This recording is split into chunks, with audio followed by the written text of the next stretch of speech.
বিনোদনের রকমারি খবর নিয়ে হাজির এবারের বিনোদন.com। এবারে বিনোদন.com-এর শুরুতেই রয়েছে কোথায় কি, যা সাজানো রয়েছে মুক্তিপ্রাপ্ত বাংলা ছবি গেট আপ কিংসুকের স্পেশাল স্ক্রিনিং এর যাবতীয় খবর দিয়ে। পরে টলিবলের মুচমুচে খবর জানতে চোখ রাখুন আমাদের বিনোদনের টুকটাকে। রথযাত্রায় তারাপীঠের মহাশ্মশানে রামকৃষ্ণ পালের ভান্ডারাকে নিয়েই রয়েছে এবারের টুকরো খবর। আর সবশেষে বিনোদন চার ঝলক তো থাকছে।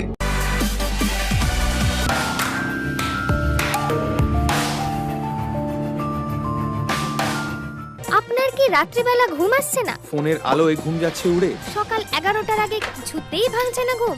বাবা মা বস সবার কাছে খেতে হচ্ছে ঝাড়। আর লাইফস্টাইল একেবারে ঘেটে ঘ। তাহলে তাহলে তাহলে এই সিনেমাটা শুধুমাত্র আপনারই জন্য। গত 10ই জুলাই বড় পর্দায় মুক্তির পর থেকেই স্বাধীন বাংলা ছবি হিসেবে পরিচালক নন্দন ঘোষের গেট আপ কিংসুক ছবিটি দর্শকদের মধ্যে ইতিবাচক সাড়া ফেলেছে। নন্দন 2-এ প্রথম দিন থেকেই উল্লেখযোগ্য সংখ্যক দর্শক উপস্থিত ছিলেন।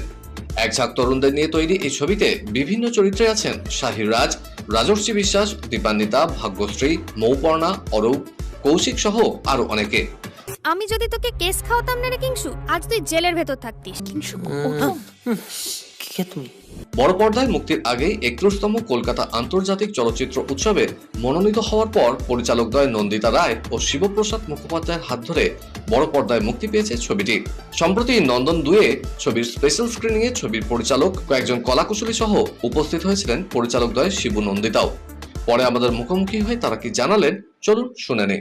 This is my love letter to Bengali cinema. এবং আমি এই জেনারেশনটাকে বিশ্বাস করি, কারণ আমিও এই জেনারেশনেরই পার্ট এবং এই জেনারেশনেরই গল্প গেট আপ কিংসুক। একটা কথা আছে যেটা হচ্ছে লেস ইজ মোর, মানে খুব মিনিমালিস্টিক অ্যাপ্রোচে বানানোর চেষ্টা করেছি। যত কম জিনিস আমার কাছে থাকবে, যত সিম্পলিসিটি হবে, গল্পটাও তত মনের কাছে হবে।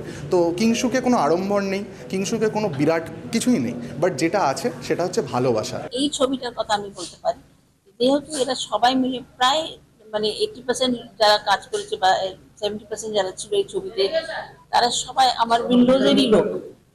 তো তারা ওই অ্যাডেড অ্যাডভান্টেজটা পেয়েছে আর কি। আজকেও আমি বসে বসে বলছিলাম, ওদের ভুল ত্রুটিগুলো ধরিয়ে দিচ্ছিলাম আর কি। আর একটু এটা করা যেত, আর একটু শিক্ষার জায়গা। তো আমার মনে হয় উইন্ডোজ একটা ইনস্টিটিউশন হয়ে গেছে এখন শেখানোর জন্য। তো আমি যদি এইভাবে হেল্প করতে পারি, তাহলে তো ইন্ডাস্ট্রির উন্নতি হবে।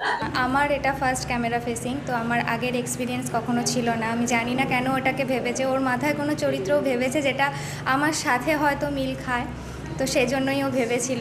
বেশ কিছু ওয়ার্কশপ হয়, দিয়ে তারপরে ব্যাপারটা অনেক কমফোর্টিং হয়েছে আমার জন্য, যেটা ডিরেক্টরের জন্যই বলবো। যেভাবে গাইড করেছে সেভাবে আমি করতে পেরে, মানে যেটা চেয়েছে হয়তো ডেলিভার হয়েছে।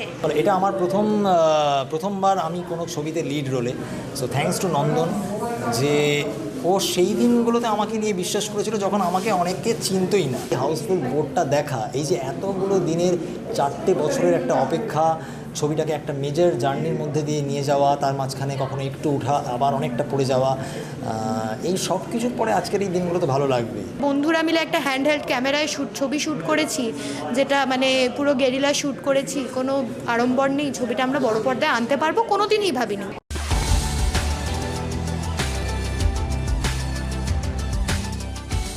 বিনোদন.com যাদের নাম, তারা অবশ্যই বিনোদন করবে আপনাদের, এই আশা রাখছি।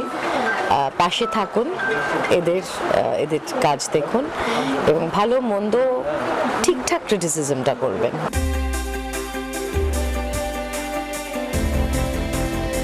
বাগদান ছাড়লেন ইমতিয়াজ আলীর কন্যা তথা পরিচালক ইদা আলী। দীর্ঘদিনের বন্ধু ক্রিশ আগরওয়ালের সঙ্গে নরওয়েতে আংটি বদল করেন তিনি। সম্প্রতি সমাজ মাধ্যমে বিশেষ মুহূর্তের ছবি ও ভিডিও শেয়ার করে সুখবর জানান ইদা নিজেই।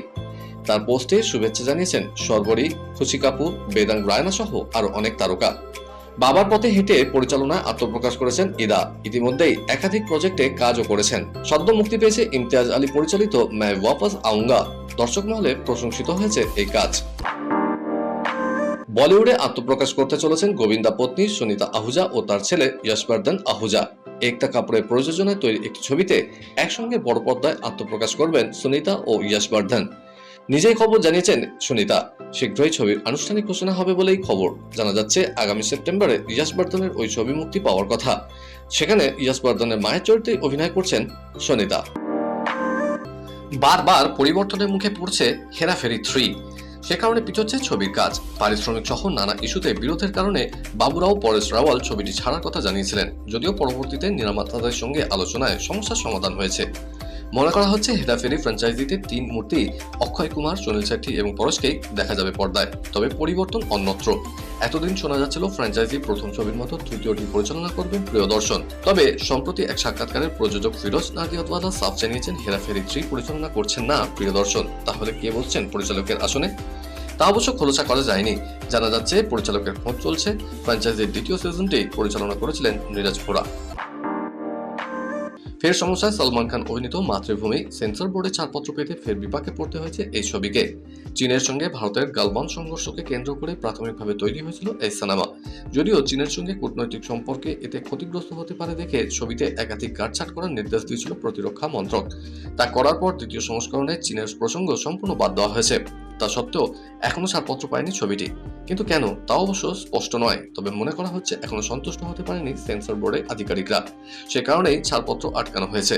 আগামী আগস্টে মুক্তি পাওয়ার কথা ছবিটির। দীর্ঘ 5 দশকের বেশি ক্যারিয়ারে প্রায় 47টি ছবি পরিচালনা করেছেন তিনি। আশিকি থেকে জখম, দিল হ্যায় কে মানতা নেহির মতো একাধিক ছবি তার ঝুলিতে।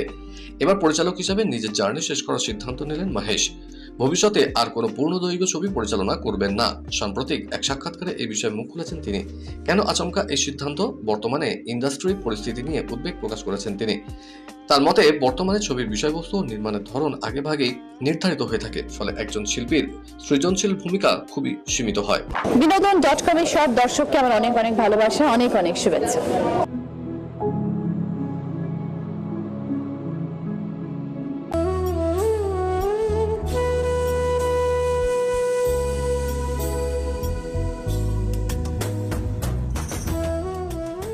তিনি শুধু নিজে একজন দক্ষ রাজনীতিবিদই নন, অঞ্চলের মানুষরা যাতে সারা বছর সুখে দুঃখে একসঙ্গে কাটাতে পারে সেই দিকেও সদা সচেষ্ট বড়নগর পৌরসভার পৌর পরিষদ রামকৃষ্ণ পাল। আর তারই জন্য রথযাত্রায় এই পুণ্যদিনে দীর্ঘ 26 বছর ধরে তারাপীঠের মহাশ্মশানে তিনি ভান্ডারের ব্যবস্থা করে আসছেন। এবারও তার ব্যতিক্রম হয়নি। নয় করে এবার প্রায় 1000 জন পিছিয়ে পড়া মানুষ এই ভান্ডারায় অন্ন গ্রহণ করেছেন। আর যথারীতি এই অনুষ্ঠানে হাজির ছিল বিনোদন.com এর ক্যামেরাও।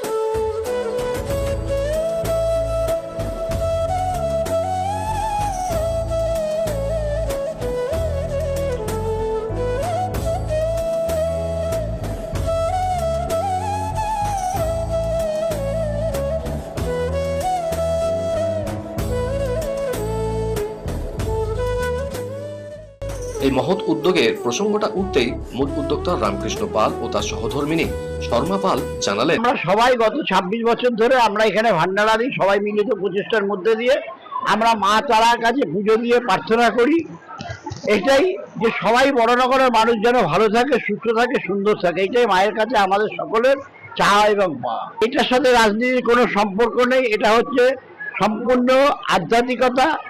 আমরা সকলে সমবেতভাবে সবাই গতকাল এসে যে যার জায়গা থেকে এসে পৌঁছেছি। আজকে ভান্ডারা হবে। এই ভান্ডারার মধ্যে দিয়ে সকলকে সেবা দেবো।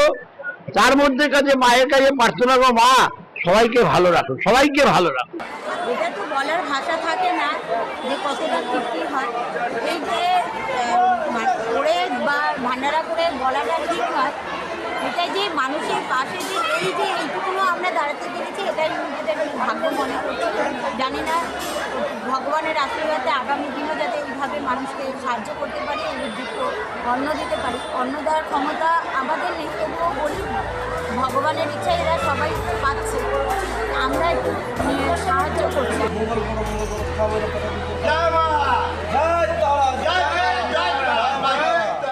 বিনোদন.com এর সমস্ত দর্শকদের আমার তরফ থেকে আমার শুভেচ্ছা জানাচ্ছি। আশা করব এই চ্যানেল ভালো ভালো জিনিস দিয়ে আপনাদেরকে আরো টেনে রাখবে।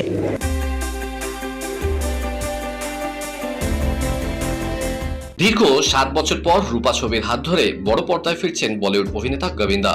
নতুন নায়িকা রানী স্বর্ণকারকে নিয়ে ছবির ঘোষণা। দীর্ঘ টালবাহানার পরে অবশেষে প্রকাশ্যে এলো মুক্তির দিন। আগস্ট মাসে মুক্তি পাচ্ছে জিতের নতুন সিনেমা কেউ বলে বিপ্লবী, কেউ বলে ডাকাত। সিনেমা জগতে 60 বছর পূর্ণ করলেন বিখ্যাত চলচ্চিত্র অভিনেত্রী হেমা মালিনী। বিগত 2 দশকে রূপলী পর্দা থেকে ওটিটি কাঁপানো অভিনেতা নওয়াজুদ্দিন সিদ্দিকী প্রায় 25 বছর পর আবার নিজের শিকড় নাট্যমঞ্চে ফিরছেন। বিনোদনের খবর আজ এই পর্যন্তই। আবার আমাদের দেখা হবে আগামী সপ্তাহে ঠিক এই সময় এই চ্যানেলে। বাই।